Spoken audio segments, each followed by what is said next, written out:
This is Dunc and Holder on Sports 1280, New Orleans. Jeff Duncan, Clyde Verdun back at you. Thursday, March 29th. Rainy, overcast day in New Orleans. We're talking Saints NFL draft. That was a great visit with Tim Grubbs. Kind of got me excited for Baby Cakes baseball. Opening day a week from tonight. Out at the Shrine on Airline. Oh, and we're going to be out there a lot, dude. Yeah, I can see why. You'll probably be out there every Thirsty Thursday, knowing you, Dave. No, well, I'm going to be out there with the Sports 1280 vans and banners and shaking babies and kissing hands. Yeah, that's exactly how that works. Strike that, reverse that. I need to get one of those Baby Cakes hats you have. I know, I got one right here. It's awesome. I need my own. I like that jersey they're giving away, too. Yeah, the merchandise for the Baby Cakes. I have to admit, I was indifferent when they first did it, but I'm warming to it. A lot of people are still upset about it, which is still. As far as merchandising went, though, they blew the roof off of the minor leagues. I mean, they were number one, and then they kept getting voted number one for best new logo and everything. And people bought the hell out of the merchandise. There's no doubt. I mean, look, it's certainly better. The logo and everything is better than the Zephyrs. I'm sorry. And calling it Cakes is fine. If you got to go and call it Baby Cakes, that's a little weird. But just Cakes baseball. Yeah, it's like Pels Pelicans. Yeah. I just linked there was a story on cakesbaseball.com that Tim was talking about. It's the top or the 10 giveaway items this year that you should look out for. So I just tweeted that out from our Duncan Holder Twitter account. So if you want to look for that, that's where you go. I'm not. No, I don't. That's a tease, man. To go to the that's rookie mistake. My bad. Yeah, it's okay.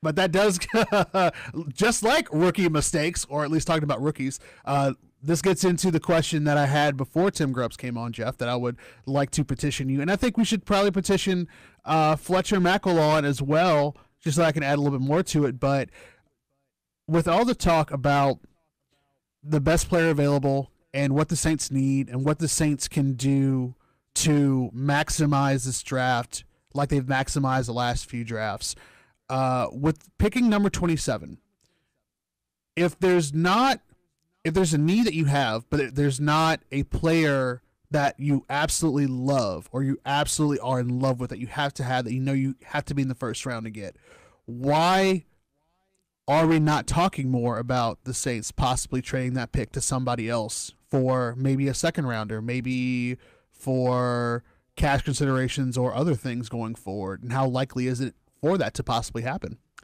Well, I think this could be a year where the Saints trade down out of number 27 and reacquire that second-round pick that they lost for trading up to get Alvin Kamara, because there's still quality players there in the second round. And at 27, the difference in the player you're getting at 27 and who you would get in the second round is probably negligible. It's probably not much difference in the grade for those players. And the Saints could then use the rest of those picks in their lower and middle rounds to trade back up into the third and fourth round. 8 players from this draft are not going to make the Saints roster. It's not going to happen. This roster the last few years has been bolstered by the last 2 drafts, and there's a lot of good young talent on this team. So you're not going to have 8 players. It's useless to waste the draft picks on it when you can actually move around and manage the draft to get the targets you want, the players that you feel are going to make the team. That's what having draft collateral is all about. The Patriots masterfully do it every year. And the Saints, I think, have done a good job of acquiring picks. They got an extra pick for Adrian Peterson. They made some moves to get these low-round picks, and when they make them, it doesn't seem like much on the surface, but it allows you flexibility on draft day. I could see them moving up from 27, maybe using a pick to move up, but I actually think this might be the year they move down, get 2 second-round picks, if you will, and then these lower-round picks they're not going to use. They'll move, use them in a trade to move up maybe to a third or fourth rounder. I don't think 8 players are going to make this team, so I think they will be active. Matter of fact, I'm predicting it. It's one of those things where I think if you look into the crystal ball and you try to decide what's best for an organization going forward in terms of being able to have that flexibility, not only with being able to work out possibly a trade with another team in terms of maybe you have a player there, or maybe you're working that to trade with a team that someone else has picked that you really like. It's interesting because I think all the talk that we've had so far this offseason has been about the needs, and Sean Payton has talked about the needs and going on and going forward. And there can't, and to me, it seems like if there isn't a consensus specifically on the draft, which the draft as we know it now today is more about projecting and getting a big need for a team that is struggling, i.e. the Browns, i.e. the Giants, i.e. The Colts, and so on and so forth. Because we're not talking about like San Francisco, because if San Francisco doesn't make the trade for Jimmy Garoppolo, they're probably in this situation too. Because there's no way that the 49ers win 5 of their last 6 with Garoppolo winning those 5 if they don't make that trade during the season. So now they're not worried about that. Now they're worried about getting better. They're worried about getting depth now. For the Saints, clearly there is a strong core there. There's a strong nucleus of players that are on the roster, and as Larry has termed it, and other people, the cheap labor, because they're all on rookie deals, and Marshawn Lattimore, Alvin Kamara, guys like that. It means that you have so much money to be able to use for some of your bigger name guys, i.e. Drew Brees, players like that, Patrick Robinson, players like that. It just seems to me that if there's not anybody in the draft who you believe, or if you're not drafting high enough, first 5, first 10, first 15, it almost seems like having a pick 15 and on is almost really seeing what you can move stacks-wise to a team that really wants that first-round pick, and then maybe giving you a chance to, like you said, it's really strange not having that second-round pick, but getting into that second round. Well, I presume the Saints are not going to draft Lamar Jackson. I think Sean Payton's glowing scouting report the other day of Lamar Jackson had a little bit of strategy behind it, because Lamar Jackson is one of those players that somebody might trade back into the bottom of the first round to take. And if Sean Payton is waxing about how great Lamar Jackson is, he's planting a seed that potentially the Saints might select him. And I think there was a reason behind that. I think he wants people to believe that there's value to that. There's value late in the first round to taking a quarterback, a developmental prospect like Lamar Jackson, because you get 5 years. First-round draft picks have 5-year terms on their contracts. So someone like Lamar Jackson, you can redshirt him basically, let him sit behind a veteran, and that's probably going to happen with a lot of these first-round draft picks, and then you have them under contract for 5 years, as opposed to second round. You take somebody at the top of the second round, the way Drew Brees was selected, and you only have 4 years of control over that player.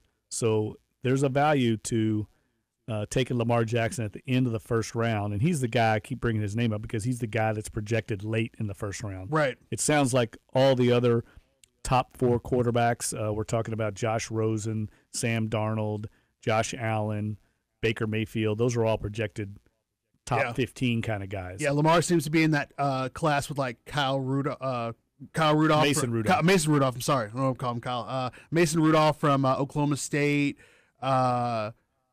Lauletta from Lauletta's more like a second, third round. Guy. He's like he seems to be in that like second bulk 4. Almost. Well, I wouldn't say that. I think he's clearly a first round pick. Yeah. He's just at the bottom of the first round. Right. But I think Sean Payton planted that seed in case somebody wants to trade up.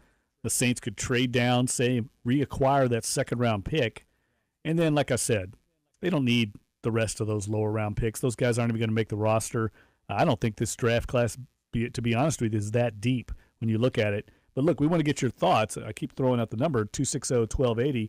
What do you think? Do you think the Saints go edge rusher in the first round? That's clearly their biggest need.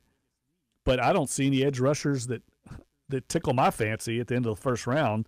I don't see anybody that warrants using a first-round pick on at number 27. The guys that most people project as the top edge rushers are Bradley Chubb from North Carolina State and Marcus Davenport from Frank Wilson in Texas San Antonio, wide receiver, now edge rusher. Those guys are going to go off the board in the top 15 picks. Yeah. So the Saints are either going to have to trade up and get one of those guys, which would require a lot to get up that high, or they're going to have to just take the best player available and hope edge rusher, I don't know what they do about edge rusher. Well, that could be Sam Hubbard. That's at least what some people are kind of projecting to the Saints right now in terms of like defensive wise.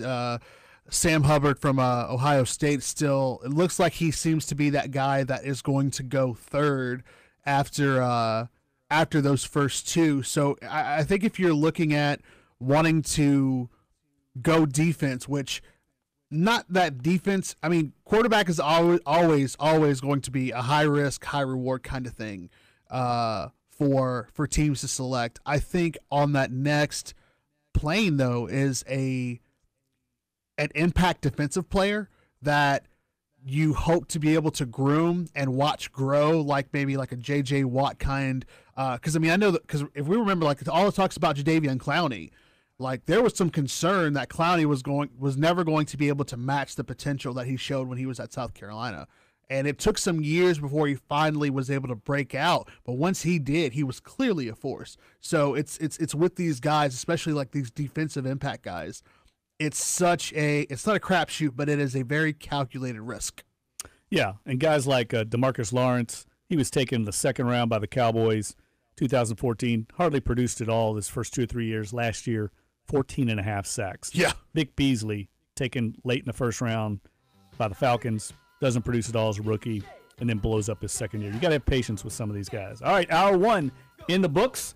Hour two just around the corner. We'll hear from Fletcher Mackel from WDSU at the top of the hour, and we'll also talk to Todd Marshman Masson. We're going to ask him too about whether you trade up. I think he has a great. I think he has some knowledge on this. I think he would have a really good answer. So we're going to ask both these guys eventually. Yeah, we're going to talk NFL draft, Saints draft, and we'll talk a little Pelicans action with Fletcher as well.